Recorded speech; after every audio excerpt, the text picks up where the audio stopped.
I remember too one time, just a while back, recently, yesterday, I was taking a walk on Green Discovery Center down there. There were young kids fooling around with a wejey board. Oh, you know what I did? As soon as I seen that, I got really, as soon as I seen what doing there, I walked up and I said, don't you ever fool with me. I picked that wejey board, I threw it in the bay. And I said, don't you freaking ever do that, you know. You don't know.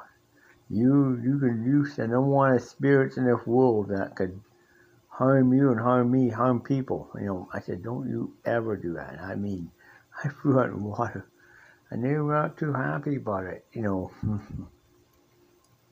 And two other guys, I think there was somebody else who was a pastor that, you know, walked along and, you know, said the same thing, don't you ever do it, you know. It was a Christian pastor, it was the reverend walking along and said the exact same thing to a Catholic, not a Catholic reverend, but a Anglican reverend. Said the exact same thing, kid, don't you ever do it. You know, it's a damn good thing this lady threw out in the bay because you would have, no, don't you ever do it. I mean, kids were just like, and they took off and they never seen again. Well, I hope they don't end up possessed by a demon or that, but if they did, they did.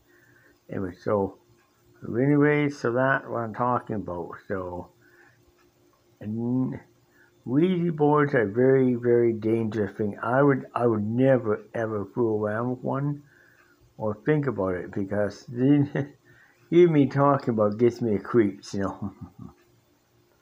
So honestly,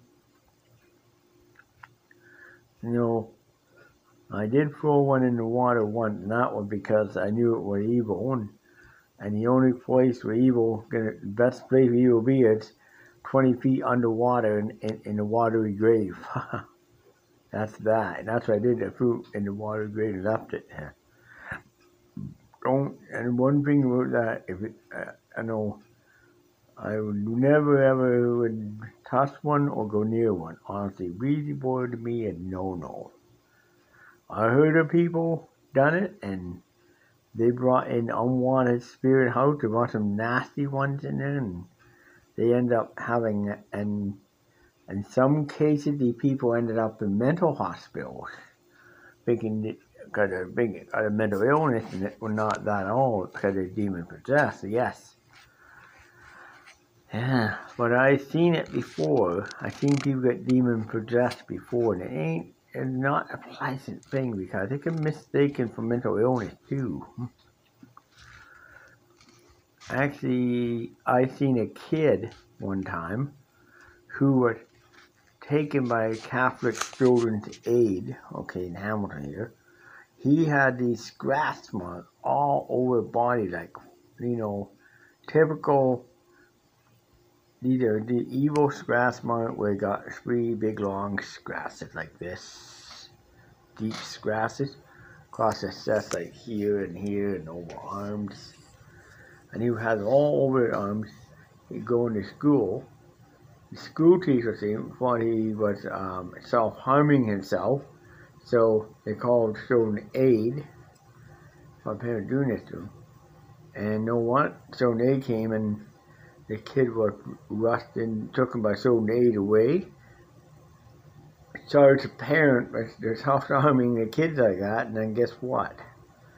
While the kid was in custody of children aid, these scratches were appearing on him left, right, and center. And the thing of harming himself took him up to, admitted him to the mental hospital, kind of tied down while he's in a lockdown room nobody could get into. Guess what? These scratches were appearing and just as fast as and even when a medical doctor tried to heal him up, they're reappearing every couple of minutes. So he never seen it like it. And once the doctor realized, the psychiatrist, this person possessed by a demon. So they did an exorcism and removed the demon from him. And after that, the scratch, if it turned out that would totally misdiagnose of a kid stop harming himself. Well, wasn't that all a demon? See, that's why I never touch the Ouija board. That's why if I see somebody, I'll stand up, I'll throw a Ouija board in. If there's a big body of water, I throw it in there, because water cleansing. And one thing that evil spirit don't like is cleansing. Or you put the evil spirit in front of water, it's just gonna not got no place to go. It might demon possess a fish, but that's about it. It can't get out. Once in the water, it can't get. I mean, it's the best thing you do with a Ouija board is to throw it in the bay. Throw it in the deepest lake you can find. Take it out in a boat and just throw it in the water and forget about it. Let it sink to the bottom. And that's the best thing you can do. You don't burn it because you can cause more trouble burning it than just putting it in the water. It's a lot better than just leaving it. And that water, the cleansing, and it will cleanse it. It also cleanses any bad spirits there try to come through. They can't come through because if they're in the water, they can't come through because they're underground in a watery grave and they can't come up. Simple. Anyway, blog over.